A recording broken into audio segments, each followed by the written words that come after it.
Alléluia. Faly miarabantsika tsiraray avy amin'ny anaran'i Jesosy Kristy ny tenako amin'izao fotoana androan'izao anatin'ity live ity ary dia manonona ny fiadanan'Andriamanitra raitsi-toa ho amintsika rehetra izay manaraka nyity fotoam-bavaka androany ity.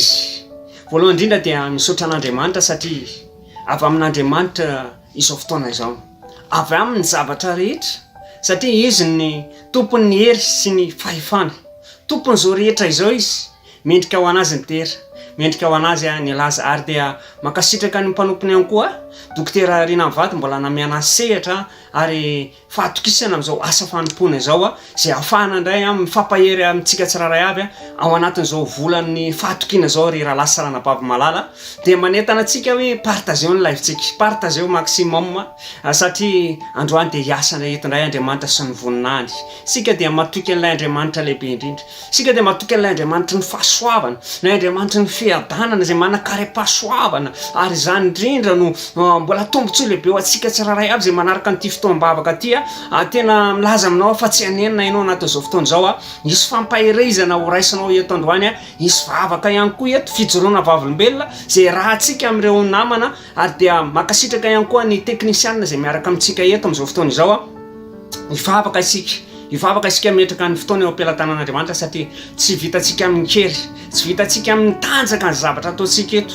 Raha ny tena marina rehefa lasa ranabavy ny olona tena matoky an'Andriamanitra dia tsy matoky amin'ny heriny, tsy mitoky amin'ny heriny fa zava-poana ny herisika olombelona. Vetivetsika mandalo sy miserana fa ho antsika izay kristiana, ho anao izay ao anatin'ny tokantrano ao dia manana fahatokisana an'Andriamanitra satria anio zava-mahagaga eto Andriamanitra. Hoy izy ny teny mantsy hoe hotahina izay olona mahatoky an'i Jehova. Amen. Izay olona mahatoky an'i Jehova ao anatin'ity fotoam-bavaka ity dia miandrandray ianao fa anao zava-mahagaga amin'ny fiainanao Andriamanitra.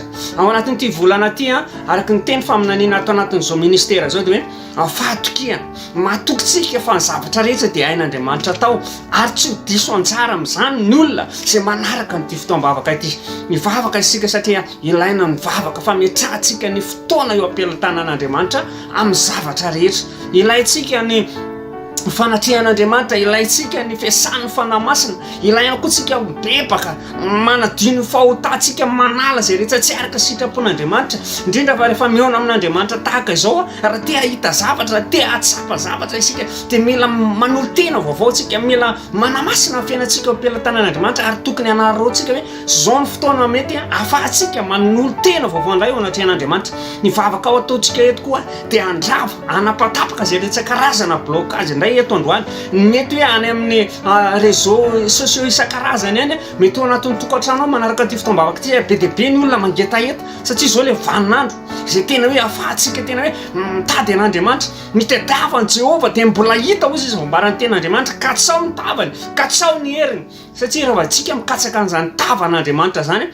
dia tsara ho tsara fa misy voninahitra ao anatin'izany. Zany tavan'Andriamanitra zany raha lasa ranabavy dia tena hoe vao mijery fotsiny ianao izany tena tavan'Andriamanitra izany dia tsara ho tsara fa tena ho voakasika manokana ianao. Ka androany dia apetraksika eo am-pelantanan'Andriamanitra ny zavatra rehetra. Tsy vitantsika amin'ny herintsika, tsy vitantsika amin'ny tanjantsika. Kanefa ndrezao ny alohan'izany dia andesika amaky tenin'Andriamanitra izay ovakitsika eo amin'ny Salamo fahadimy, andininy fahatelo sy fahaefatra dia toizantsika amin'ny andininy fafito sy fahavalo. Andeha hiaraka amaky ny tenin'Andriamanitra sika amin'ny anaran'i Jesosy. Jehova maraina no andrenesanao ny feoko, maraina no hivavahako aminao ka hanandrandra aho, fa tsy Andriamanitra makasitraka izay ratsy ianao, tsy hitoetra aminao ny ratsy fanahy. Andeny fafito. Fa izao kosa noho ny abehan'ny famindram-ponao dia hiditra ao an-tranonao, iankohoka manatrika ny lampanao masina amin'ny fahatahorana anao. Andiny fahavalo. Jehova tario amin'ny famarinanao aho noho ny amin'ny pampahory azy. Ataovy marina eo anoloako ny lalanao. Amen. Andesika hiaraka anandratra n'ilay Andriamanitra tsika, ilay Andriamanitra lehibe, ilay Andriamanitra masina. Tena metsika voninahitra izy, tena manentana anao anatin'ity fotoana ity satria nomeko loha hevitra ity fotoana androany ity hoe lehibe Andriamanitra, tompony hery sy ny fahefana. lehibe Andriamanitra tompony hery sy ny fahefana azany fahefan'Andriamanitra zany tsy voasaka ny zava-misy zany tsy voasaka ny zava-misy ninina mety fitaovam-piadiana voaforona amelezana antsika ninina karazana aretina ninina karazana olana rehefa io Andriamanitra lehibe io mijoro eo anatrehanao miaraka aminao atokisanao dia aneo ny voninahiny Andriamanitra ka amin'izao fotoana izao tsika dia andesika hiara hivavaka eo anatrehan'Andriamanitra asandrato ny feoanao amin'izao fotoana izao raha eo makasitraka anao zay amin'ny anaran'i Jesosy Kristy noho ny amin'ity fotoana sarobidy ity Andriamanitra misaotra anao satria notahinao manokana ny tsiraray avy Andriamanitra ka tonga manaraka an'izao fotoam-bavaka izao dia rahainay ny voninahitra ao Andriamanitra satria lehibe loatra ianao anao ny hery anao ny fahefana ary zany no atokisanay ny anaranao satria anao ilay tilikambo izay mahavonjy Andriamanitra ianao ilay Andriamanitra tompony hery sy ny fahefana ary mangataka izay ny fanatrehanao ho an'ny tsiraray Andriamanitra na ho anazy mitarika eto na ho an'ny vahoaka anao Andriamanitra izay miandrandra fampahirezana izay miandrandra fiainana izay miandrandra fikasihana manokana oka fen'ny fanatrehanao ny tsiraray avy mangataka ihany koa izay fanamasinao tena hitaridalana anay eto ianao satria be dia be ny zavatra tsy fantatray be dia be ny zavatra tsy hainay fa rehefa eo ianao fanamasina ilay mpanolotsaina ilay mpisolo vava ilay pampahery dia ahery ny tsiraray avy atanjaka ny tsiraray avy ahita fahagagana ny tsiraray misaotra anao atoko malala fa ninina mety karazana heloka vitanay tsiraray avy Andriamanitra satria raha anatona anao zay kanefa mbola misy fahotana efitrefitra mampisaraka aminao dia tsy ahitanao zay mifona aminao zay dada mamela anay mamindrafo aminay oka tena avelanao ny heloko ny tsiraray avy zay manaraka zao fotoam-bavaka zao izay mivavaka izay mitalao eo anatrehanao tompo dia avozanay ny fanolorantenanay avozanay ampelantananao Andriamanitra mba tena hoe ho raisinao fanahitra velona ny tsiraray avy amin'izao fotoana izao fa ninina karazana blocage ninina karazana hery na fahefana izay manotohatra ny fiasanao eto andray andro any Andriamanitra dia noho ny fahefana meno anay nandravana izay rehetra karazana blocage rehetra tsy anana fahefana eto amin'ity fotoana androany ity amin'ny tsiraray avy tononoko amin'ny anarany Jesosy ny asan'ny fahavalo asa maty tsy manana anjara fahefana amin'ity fotoana androany ity makasitraka tompo malalo satria anao zao fotoana zao tahinao manokana ny tsiraray avy amin'ny anarany Jesosy Kristy halleluja amen amin'izao fotoana zao tsika dia manasa anao andesika hiaraka anaraka nyity hira ity hoe eo anatrehanao tena anandratra an'Andriamanitra atsika ankalaza ny voninahiny ary rehefa vita zay dia misy rana-paritsika anankiray ijoro vavolombelona ny amin'ny fahagagana ny amin'ny fitahiana izay nataon'Andriamanitra taminy tamin'ny toerana izay nalehany dia manasa anao tompoko ary amin'izao fotoana izao Fa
finaitra ho an'andriamanitra rery any ny afahako mijoro eto amin'izao fotoan'izao ny tantara ny fahasoavana sy fitahina fahagaganjy nataon'andriamanitra tao amin'ny fiainako tamin'ny telopolo lasa izay niatrika fiterana tany ivelany zany tany amin'ny misy Maorisy tao anatin'izany moa hoe miasa tena any lavitra any lavitra ny fianakaviana dia tao anatin'izany tena ny fahagagana ny tompo tena hoe misy fahamatsiana mahagaga ny tena hoe na ny olona zany tena hoe mbola tsy misy fahamatsiana ohatran'izany fa tao anatin'izany efany au départ tena hoe tsy nisy fa tena hoe Andriamanitra no natoky tamin'Andriamanitra fotsiny dia teo izy natoky koa Andriamanitra zany hoe tsika nanana confiance an'Andriamanitra dia izy tena fidèle tamin'ny teniny dia izay fijoroana vaolombelona tsotsotra zany fa tena hoe mino fa raha ohatra hoe miaina an'izany ianao hoe matoky an'Andriamanitra sy ataonao fa tsy hitanao izay atao dia matoky ao anatin'izao volana izao fa afaka ataon'Andriamanitra anao koa zany dia andaontsika hivavaka amin'izao fotoan'izao hisaotra an'Andriamanitra ny amin'ny fahamatsiany amin'ny fahagagany izay nataony dia hotanteraka koa zany amin'ny fiainanao sy amin'ny fiainan'ny fianakavianao sy manodidina anao dia ataontsika hivavaka. Raha eo amin'ny anaran'i Jesosy Kristy dia mbola mankasitraka fiainanao izay ny amin'ny afahanay mbola saintsaina indray ny zavatra nataonao teo amin'ny fiainanay mankasitraka manokana anao zany amin'ny afahako indray mbola mijoro vavolom-belona amin'izao fotoan'izao. Iny Jesosy eo ianao tena natoky tao anatin'ny fotoana izay tena hoe inao resisana antenaina Jesosy dia tena hoe mankasitraka fiainanao satria manana amin'ny teninao ianao hoe inao ihany no azo antokisana Jesosy tena hoe ataonao lavorary zany fikasana rehetra dia amin'izao fotoan'izao tena hoe mankasitraka fiainanao manome voninahitra anao mideranao zay ny amin'ny zavatra nataonao sy mbola ho ataonao koa amin'ny fiainanay tsirairay avy izay mbola mijery izao leva izao Jesosy anatin'ity volana ity izay fanampanantenanao hoe ho ataonao lavorary ny fiainanay ny asanay raha ohatra hoe matoky anao zay dia misaotra anao zay tena hanomezana voninahitra anao zarazara eo amin'ny anaran'i Jesosy Kristy. Alleluia, amen. Halleluja, soratsika an'Andriamanitra nanaraka ny fijoroana vavolom-belona izay nentin'ny anabavy teo iny averitsika amin'Andriamanitra ny voninahitra zany ny olona rehefa matoky an'Andriamanitra ambin'Andriamanitra na dia atao hoe any amin'ny zavatra tsy eritseretina azy, any amin'ny ady atrehana, any amin'ny zavatra tsy misy. Zay le fomba fiasany io Andriamanitra antsika io a.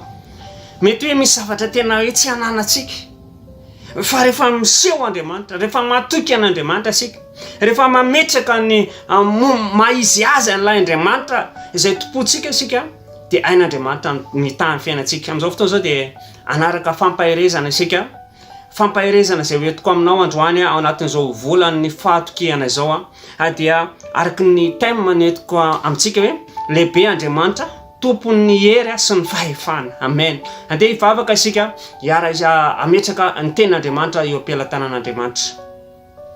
Raha io mbola makasitraka anao zay amin'ny anaran'i Jesosy raha mbola amenao zao fotoana izao, satria aminao ny zavatra rehetra dia manaiky ny fahefanao Andriamanitra ao, manaiky ny fahalebiazanao.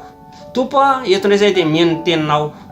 Andriamanitra ampiteny mivavaka eto ianao ary hanokatra ny fon'ny olona, ny fanahin'ny olona, ny sain'ny olona mba hakatoy sy alala zany atsaranao zany Andriamanitra sy ny asaribidiny ny afatra izay ambaranao. Misaotra Tompo amin'ny anaran'i Jesosy Kristy. Alleluia. Amen. Andehantsika hiaraka hamaky tenin'Andriamanitra izay hitantsika amin'ny Filipianina toko 2:15 ka hatramin'ny 10. Vakintsika ny tenin'Andriamanitra amin'ny anaran'i Jesosy Kristy. Ary rehefa hita fa nanatare olona izy dia nanetry tena ka nanaiky hatramin'ny fahafatesana, dia ilay fahafatesana tamin'ny hazo fijaliana. Koa izany no nanandratan'Andriamanitra azy indrindra sy nanomezany azy ny anarana izay ambony noho ny anarana rehetra, mba ho amin'ny anaran'i Jesosy no andolihan'ny lohalika rehetra, na any an-danitra na ety an-tany na any ambanin'ny tany. Amen. Izany ny afatra izay tiako hozaraina amintsika eto eto moa dia milazany amin'ny fanitretena lalina izay nataon'i Jesosy natongava nanana fahefana raha lasa ranabavy. Tamin'ny zavatra nisy rehetra teto amin'izao tontolo izao dia tena nanana fanitretena lalina Andriamanitra, satria zao nanana ny toerana manamboninahitra azy izy, kanefa dia zao nanao sakrifisina fanitretena izy mba azahoany ny hery ny fahefana izay eto amin'izao tontolo izao. Eto amin'ity zao tontolo ity mantsy dia betsaka ny milaza azy manana ny hery, betsaka milaza azy manana fahefana.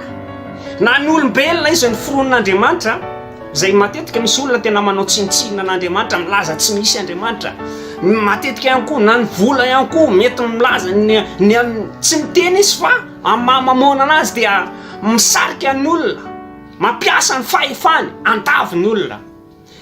Raha reny zavatra hita maso reny raha lasa ranabavy, zavatra nataony reny dia tsy navita sakrifisiny amin'ny famonjena, tsy navitany amin'ny fahefana lehibe, fa Jesosy no navita tamin'ny alalan'ny fanitretena, natonga anazy ny tafy nofo aman-draha, nanavitra ny olombelona. Ary zany fanitretena lalina tamin'i Jesosy zany no nanandratan'Andriamanitra anazy, ary nanomen'Andriamanitra anazy anarana fahefana izay ambony noho ny anarana rehetra izay mety anarana fatatsika eto amin'izao tontolo izao. Tsy fantatra hoe iza ny maizy azy anao amin'izao fotoana izao milaza ny anaranao hoe tsy malala ny anarako anga, ohatsy hoe manana fahefana ny olona, fa hatraizany fahefan'ny olona. Ny anarana izay an'Andriamanitra dia mampiaiky azy na ny lanitra, ny tany ary ny ambany ny tany, manaiky izany fahefana zany. Jerentsika ny ao anatin'ny soratra masina, tsika moa dia miorina amin'ny alalan'ny tenin'Andriamanitra, fatatsika loatra angamba ny tantaran'izany Daniel zany. Daniel zany dia natsipy tao andavaky ny liona, nisy ny fahefana nanana ny mpanjaka io, nilaza fa zay mivavaka amin'Andriamanitra izay tsy an'ny mpanjaka dia alefa ao andavaky ny liona. Zavatra nisy nefa dia zao, ny fahefan'Andriamanitra dia tsy voasaka ny zavatra ny fironan'Andriamanitra zany. Zay tsy tonga atao an-tsain'ny mpanjaka anankiray, fa iny koa dia lalana anankiray na tonga ilay mpanjaka nanaiky ny fahefan'Andriamanitra iny, satria nandalo tao anatin'ny toerana iny ary namoahan'Andriamanitra anazy tamin'ny fomba magaga. Daniel teny seho voninahitr'Andriamanitra. Tsy fantatra hoe inona ny zavatra mety lalovanao. Misy vavaka moa atao eto ho an'izay mandalo fahalavony. Nandray mety tena kivy ianao, fa isy vavaka ho ataonay eto mba ho tafatsangana ianao. Daniel rehefa latsaka tao andavaky ny liona dia ny fahefan'Andriamanitra aloha ny lehibe lavitra mety ny fahefany mpanjaka io tsy nanaiky izy ny akohaka satria ny dikany hoe miakohaka amina Andriamanitra tsy izy dia manaiky ny fahefan'ilay Andriamanitra. Io Andriamanitra mpanjaka io nefa dia Andriamanitra bataina.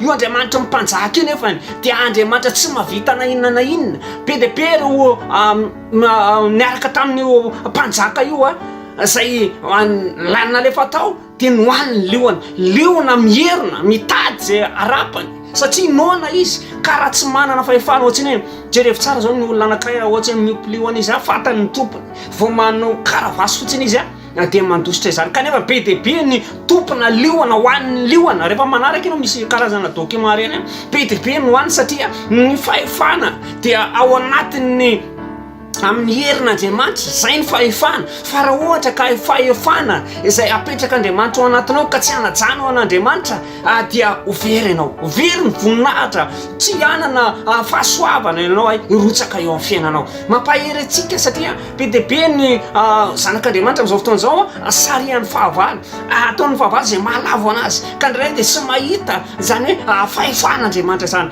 Fa zao fotoana mety ako fantatrao fa ny fahefan'Andriamanitra tsy miova satria Jesosy nanao sakrifisy, Jesosy nanao tena, Jesosy nanao hetsika goavana namonjy atsika fô mbola mpanota asika dia maty hamonjy atsika Kristy. Zany ny fahefan'Andriamanitra nandresiny fahafatesana ny fiaina tsy hita. Zany nataon'Andriamanitra maika fa ny olana na hoe io zavatra mety hisarihan'ny olona anao io andavo anao, anakivy anao, anaketraka anao, ain'Andriamanitra ataony zavatra rehetra.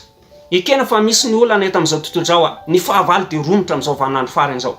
Fa zao misy ten'Andriamanitra ty mbola anoizantsika ny fampianarana izay hoentiko amintsika tsiraray avy zay hitantsika ao amin'ny Petera voalohany 5:5-9 sy 7. Andeha fa kitsika ty ten'Andriamanitra ty mbola entina ampaherezana antsika amin'izao fotoana izao. Mahonona tena miambena fa ny devoly fahavaronareo mandendeha tahaka ny liona mierina mitady zay arapany. 7.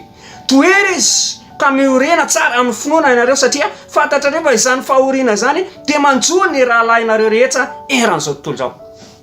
Misy fahefana roa eto amin'izao tontolo izao. Ny fahefan'ny maizina, fahefan'ny devoly zay mampahoriny olona manao endrika liona mitady zay arapany. Dia vambaran'ny ten'Andriamanitra fa io zavatra io dia manjoa ny rahalahy rehetra eran'izao tontolo izao. Andriamanitra nefa dia nametraka antsika kristianina eto amin'izao tontolo izao ho mpiady mahery, ho mpiady ho an'izay mangataka ny herin'Andriamanitra, ho an'izay mivavaka, ho an'izay milaza azy fahampiny. Dia io zany ny ten'Andriamanitra toero izy ahoana ny fomba anoherantsika, manana ny heritsika, manana mpanompo mahery, mpanompon'Andriamanitra, manana Andriamanitra maherintsika, manana ilay Andriamanitra nandresiny fahafatesana sy ny fiainatsika. Ina moa ny lazako teo manana mpanompon'Andriamanitra mahery ianao. Jerevy tsara fa raha matora misy mpanompon'Andriamanitra anankiray mitory ny ten'Andriamanitra anao, mampahery anao dia efa misy karazana hery zay. Amin'izao fotoana izao ianao dia manana hery ao anatinao hoe Jesosy zay toriko aminao eto androany dia mahery izy, mampandresy izy. Mety misy liona, karazana liona mierina mandrapaka amin'ny fiainanao, mikika ny fiainanao, mandratra ny tontolo-piainanao, mandratra ny fitiavanao. Androany anao ro hevitantsika ny ten'Andriamanitra amin'ny alalan'inona anao ahafahantsika manohatra an'izany, amin'ny alalan'ny finoana zay ao anatintsika. Ny finoana raha lasa ranabavy dia fahatokinany amin'ny zavatra antenaina, fanehoanany amin'ny zavatra tsy hita. Ary ny finoana hoe ambaran'ny ten'Andriamanitra dia amin'ny alalan'ny toritery. Rehefa marety ten'Andriamanitra ohatr'izao ianao, ny tenin'ny Kristy dia afaka andresa ianao, afaka anohatra ianao. Be dia be ny fahoriana eto amin'izao tontolo izao, amin'izao vaninandro farany izao fa mila manana ny fahefan'Andriamanitra isika. Mila matoky anazy sika amin'ity volana ty. Tsaro tsara izany. Misy adiny atỳ antsika, mety tsy vitantsika amin'ny herintsika mihitsy. Misy olana ane tena tsy voavahantsika. Mety indraindray tsika mety tena mandray vola sika, tsara ianao manana ny volanao, manana ny asanao, fa indraindray reny zavatra reny dia efa misy ady atyana mety tena tsy raisinao mihitsy reny. Fa eo ny ilainao an'Andriamanitra. Mila matoky ianao, matoky ny fahefan'Andriamanitra. Ilay Andriamanitra tompony zavatra rehetra, tompony izao rehetra izao. Izany no atsoitsika. Jerentsika koa ny ten'Andriamanitra zay ho amaranantsika azy eo amin'ny Apokalipsy. Toko fa 1 andinina fa apokalypsy 2 azafady andinina fa 1 apokalypsy 2 andinina fa 1 andeha vakitsika ny ten'Andriamanitra amin'ny anaran'i Jesosy Kristy. Ary izy ireo naresy azy noho ny amin'ny rany zanak'ondry sy ny teny filazana azy. Ary tsy nakamaminy ainy intsony na dia ho faty aza izy. Fatatsika fa nanao sakrifisy Jesosy. Ny teny filazana azy voambaran'ny ten'Andriamanitra dia tsina tsy akory fa ny zay voalaza amin'ny soratra masina. Fantatrao ve ny zavatra magaga nataon'i Jesosy? Aoka inonao ireny fahain'Andriamanitra atao manova amin'ny fiainanao. Onko fantatsao fa ny rahan'i Jesosy Kristy zay nalatsaka 2 arivo taona lasa izay. Tsy hoe nalatsa-tatsaka fotsiny ireny fa voambaran'ny ten'Andriamanitra fa mba ho fiarovana antsika, mba hananantsika fahefana amin'ny zavatra izay misy eo amin'ny lohantsika. Ampiasao ny herin'ny rahan'i Jesosy, ampiasao ny rahan'i Jesosy. Raha misy karazana herina fahefana mamotika ny fiainanao, mamotika ny ankohonanao, ampiasao izany herin'i Jesosy zany, herin'ny anaran'i Jesosy zany.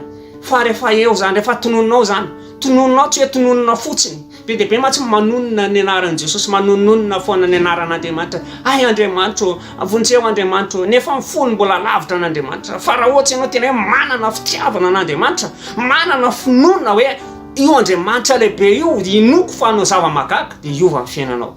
Ka zay ny fampahirezana, fanjarantsika mitodiana indray androany amin'izany fahefan'Andriamanitra zany. Izy ny tompon'ny hery sy ny fahefana rehetra, na izy ny teny mane izao izy ny fanalahidin'ny fiainana sy ny fahafatesana. Zany hoe ao amin'ny Jesosy zany fanalahidin'ny zavatra rehetra. Raha misy zavatra tianao hivaha, raha misy zavatra tianao angatahana, na misy zavatra tianao tena hoe ho averin'Andriamanitra amin'ny laoniny, manatona indray mihavana amin'ny Jesosy, manatona indray mandraisa fahefana, mandraisa fanapa-kevitra io amin'Andriamanitra, ametraka ny fiainanao amin'Andriamanitra. Ka zay ny ten'Andriamanitra fandehantsika hiara hivavaka amin'izao fotoana izao. Raha io misaotra anao zay amin'ny anaran'i Jesosy ihany amin'izany teninao zany Andriamanitra, tsara loatra ianao tompo malala. Tianao zany Andriamanitra atoky izany fahefana avy aminao zany. Tahaka ny Daniel'Andriamanitra izay nakana ohatra teto amin'ny alalan'ity fampahirezana ity.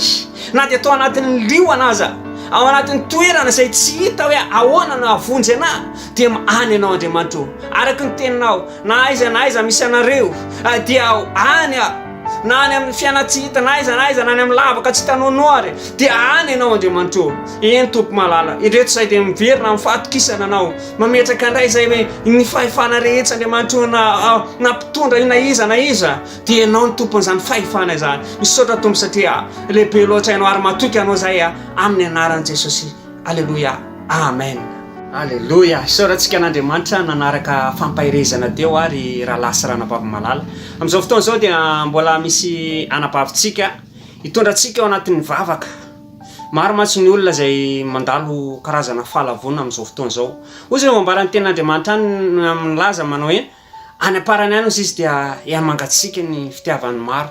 Zany hoe misy vanim-potoana zany tena hoe mandalo fahalavona ny tsirairay, mandalo faharerahana mety nataonana fahavalo, tena hoe reraka noho ny adi-panahy, adi-saina, mety amin'ny fianakaviana, zany zavatra mety mitsangana amina kristianina. Ka amin'izao fotoana izao dia manasa ny anabavintsika Ernestina tena hivavaka ho an'ireo olona ireo, ho atsangan'Andriamanitra amin'ny fiainany, ho averin'Andriamanitra amin'ny loniny zay zavatra mety very tamin'ny fiainany, mety hoe nefa nisy fahazotoana be tao, efa nisy tena hoe hery be tao natoky an'Andriamanitra tsy volan'ny fahatokiny ity, kanefa misy karazana fanafiana ataon'ny fahavalo dia lasa miverina, lasa lavo dia hoe tsika mbavaka izy ireo na ray aman-dreny na tanora tsy fantatra hoe any amin'ny toerana izay misy anazy any amin'izao fotoana izao, na ao anatinao zay ao anatin'ny tokantrano ity dia hivavaka ao anao zay. Ka manasa anao ranabavy Ernestina hitondra anay ao anatin'izany vavaka izany, menanao tompoko ny sehatra. Makasitraka indrindra tompoko, dia mbola misaotra n'Andriamanitra hatrany hatrany ny mitombosoa izay mainy anahy mbola afaka mitondra antsika ao anatin'izao vavaka izao. Ary makasitraka ihany koa ny mpanompon'Andriamanitra dia Dokotera Rinasy ny vatiny, mbola natoky nanome sehatra ahafahana mitombo sy mivelatra amin'izao asa fanompony izao. Dia makasitraka tompo amin'izao fotoana izao dia araka an'izany izay efa nivoasan'ny mpanompon'Andriamanitra teo izay dia andeontsika hivavaka angataka hery amin'Andriamanitra ho an'ireo izay mety hoe mandalo an'izany fahalavona fahalavony zany na amin'inona na amin'inona dia andaontsika satria Andriamanitra ny tompony hery dia hiara hivavaka sika. Raha eo amin'ny anaran'i Jesosy Kristy dia mbola misaotra anao zay ary makasitraka anao ny mbola ahafahanay mitondra mibavaka ireo olona izay mety hoe mandalo fahalavona amin'izao fotoana izao, indrindra fa kristianina maro tompo tena mandalo fahalavona amin'izao. Mety misy olana, mety misy fahavalo manafika na mety misy fahakapanana, mety maro, mety misy fahasahiranana mandalo amin'ny mpanomponao amin'izao fotoana izao. Dia aheto izay ary Andriamanitra raina izay ny an-danitra apetraka ifeno ampelatananao ny fiainan'ireny olona tsirairay satria efa nisafidinao izy ireny, ny anompo anao, efa natsoanao izy ireny ny anompo anao. Ka eto izay tompo malala dia angataka anao amin'ny dira-tsehatra amin'ny fiainany ary araka an'izany teny izany hoe ianao ny tompony hery, ianao ny tompony fahefana tompo ka mangataka hery avy aminao zay mba tena hoe fenonao ny hery ny fanahy masinao izy ireny. Ninona mety zavatra mandalo eo anoloany, ninona mety ady hatrehany, ninona mety olana miseho amin'ny fiainany tompo, ianao no heriny ary tsy handeha amin'ny heriny izy fa ianao no heriny. Rehefa ianao miditra tsehatra amin'ny alalan'ny fanahy masinao dia hitsangana izy tompo ary tsy hiangatsika tompo fa tena hoe hitsangana hirehetra hiverina ao anatin'ny firehetana ara-panandray. Ka eto izay raina tsara indrindra sy any an-danitra atsangano vaovao indray reny mpanomponao reny, atsangano satria efa natsoanao izy reny, efa natsoanao amin'ny asa fanompoana dia aoka ianao anangana azy vaovao indray, aoka ianao ampirehatra indray ao am-pony tompo ny fitiavana ny amin'ny fanomponanao, ny amin'ny fankatoavana anao satria fantatray tompo malala fa mila matoky anao izay zanakao, mila matoky anao tompo amin'ny zavatra rehetra. Dia makasitraka anao zay tompo, mino izahay fa efa miasa sahady zay anao amin'ireo kristianina tsirairay izay mety hoe mandalo an'izany fahalavony zany. Ny herinao tompo dia tena lehibe indrindra. Dia eto izay dia mino sy matoky ary manantena tompo fanangana vaovao azy reny indray ianao amin'ny anaran'i Jesosy Kristy dia makasitraka anao zay tompo. Raha koa fanahy ny rano Jesosy Kristy ireo rehetra izay efa natsanganao sahady amin'izao fotoana izao tsy ho hitany tana fahavalo amin'ny anaran'i Jesosy Kristy no anandratana sy anaovanay izany vavaka izany. Misaotra tompo. Amen. Alleluia. Makasitraka indrindra ranabavy Ernestine nitondranay tao anatin'izany vavaka izany. Mino fa be dia be tsika no hitsangana ary izany vavaka izany dia misy hery zany raha lasa ranabavy, misy hery zany ho anao zay mandalo karazana farerajerana dia efa nentinay am-bavaka teto satria araka ny ten'Andriamanitra mifampivavamba hery ianareo, mifampivavamba ho sitrana ianareo, zava-dehibe ny fiarahana amin'ny vavaka ry raha lasa ranabavy. Ary amin'izao fotoana izao tsika dia andehitsika hivavaka hitondra-bavaka ny alina tsika mba tena eo am-pelatanan'Andriamanitra. Misy fiarovana, misy fefy ho ataon'Andriamanitra ho an'izay matoky azy, ho an'izay manaiky fa ny fahefan'Andriamanitra dia fahefana lehibe mihoatra noho ny fahefana izay mety hananantsika, izay fahefana mety ho fantatritsika tamin'izao tontolo izao. Ka andehantsika amin'izao fotoana izao hiara hivavaka ho an'ny alina, hitondra mivavaka an'ireo izay mbola miasa alina amin'izay zavatra ataony eo anatrehan'Andriamanitra hivavaka isika tompoko. Raha eo amin'ny anaran'i Jesosy Kristy makasitraka anao zay amin'izao fotoana izao raha mbola hitondra mivavaka eo anatrehanao tompo malala an'izao alina izao Andriamanitra, satria anao ilay tompony hery, tompony fahefana rehetra Andriamanitra. Eny manaiky anao zao rehetra zao satria efa any aminao ny fanalahidiny zavatra rehetra Jesosy. Mivavaka izay mba tena ho tahinao ny alinanay mba tsisy hery hafa anakatsakana sy anelingelina ny tsiraray avy. Tahi manokana Andriamanitra ireo rahalasy sy ranabavy izay mbola amonjy ny asa mandraraha izay ataony Andriamanitra, satria ny zarazaraina amin'ny toerana samihafa izay mety mbola misy zavatra ho ataony ny tsiraray Andriamanitra eny amin'ny andraikitra izay ataony izy ireo ho eo ampelatananao, ho ambinanao, asoavinao ny fiainany Andriamanitra amin'ny anaran'i Jesosy Kristy isy fiadanana izy ireo. Halleluia. Amen.